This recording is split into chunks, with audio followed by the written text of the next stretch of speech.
Plateau Busters 7. Advanced Tactics to Reignite Muscle Growth and Strength. Hitting a training plateau is frustrating, especially when you feel like you're doing everything right, but the results just aren't matching your efforts. Don't worry, you're not alone. Plateaus are a natural part of the fitness journey. So today, I'm gonna bust through 7 advanced tactics that will help you break through any stubborn plateau and reignite your muscle growth and strength once again. Let's dive right in. Tactic number 1, strategic exercise variation and rotation. Swapping out your go-to exercises for similar movements can work wonders when you're stuck in a rut. It's pretty simple. Over time, your body adapts to the specific demands of each exercise. So switching things up provides a novel stimulus that your muscles haven't encountered before, which can be just what you need to break through a plateau. This tactic helps to target muscles in a different way, providing a fresh challenge. For example, instead of sticking to barbell bench presses, try incline dumbbell press. Both movements target your chest, but the incline dumbbell press challenges your stabilizing muscles more and engages your chest in a slightly different way due to the incline. Another option is to replace back squats with front squats or Bulgarian split squats. They all target your quads, but the variation in movement patterns and muscle activation can lead to new gains. Here's a simple rule of thumb. Rotate exercises every 4 to 8 weeks rather than changing them too frequently or never changing them. This gives your body enough time to adapt to the new exercise before swapping again. And remember, don't abandon the exercises you've been doing altogether. Keep them in your rotation and bring them back when it's time to train those muscle groups again. Tactic number 2. Manipulate rep ranges, loading schemes, and training intensity. You know how sometimes doing something new keeps you motivated and engaged? Well, applying this to your workout can work wonders for breaking through plateaus.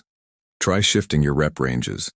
If you're used to 8 to 12 reps, aim for 4 to 6 reps with heavier weight, or 15 to 25 reps with lighter weight. This approach challenges different aspects of muscle growth.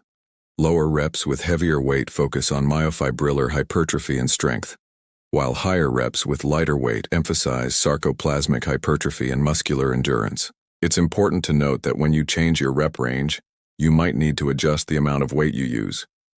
But here's the key.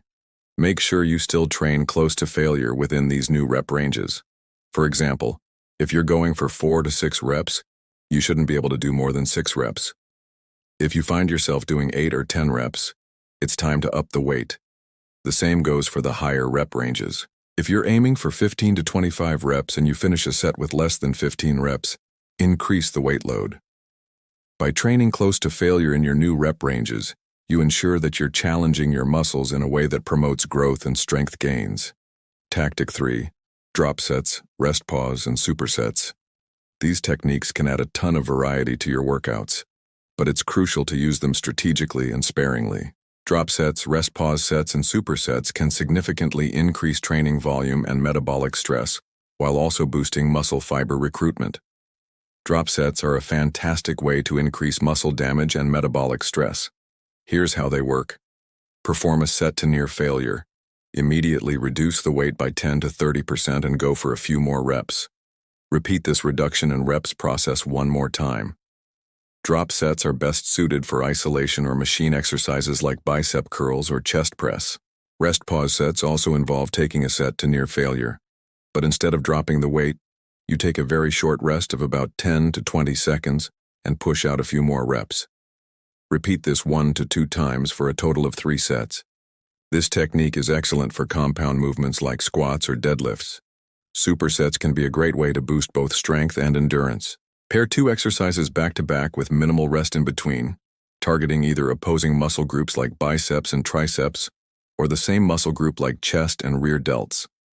Now here's the cautionary tale. These techniques are super fatiguing.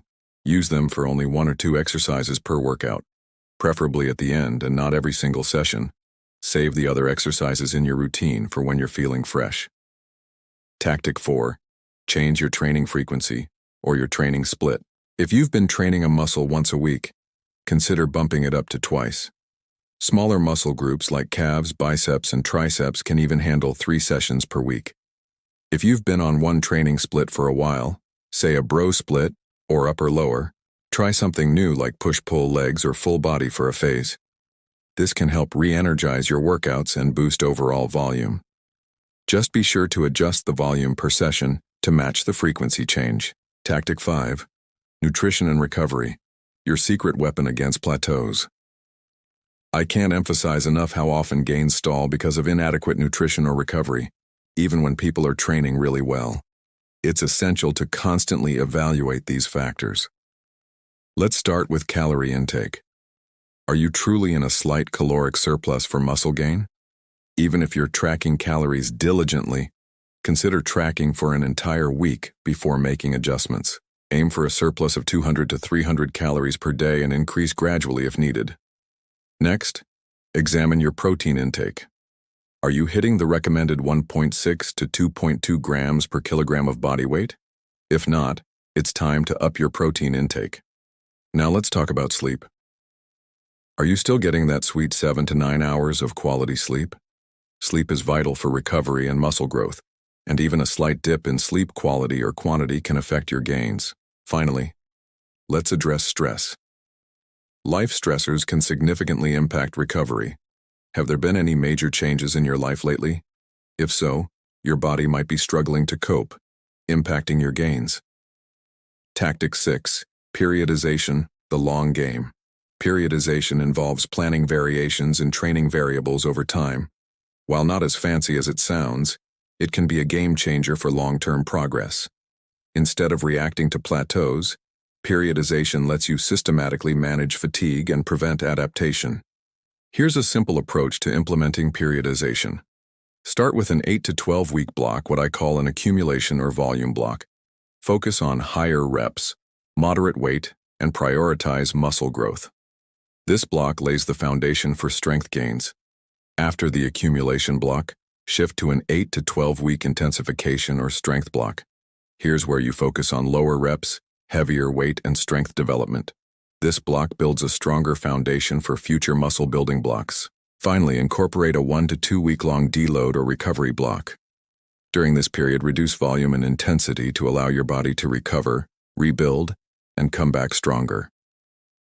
Then repeat this cycle, and there you have it.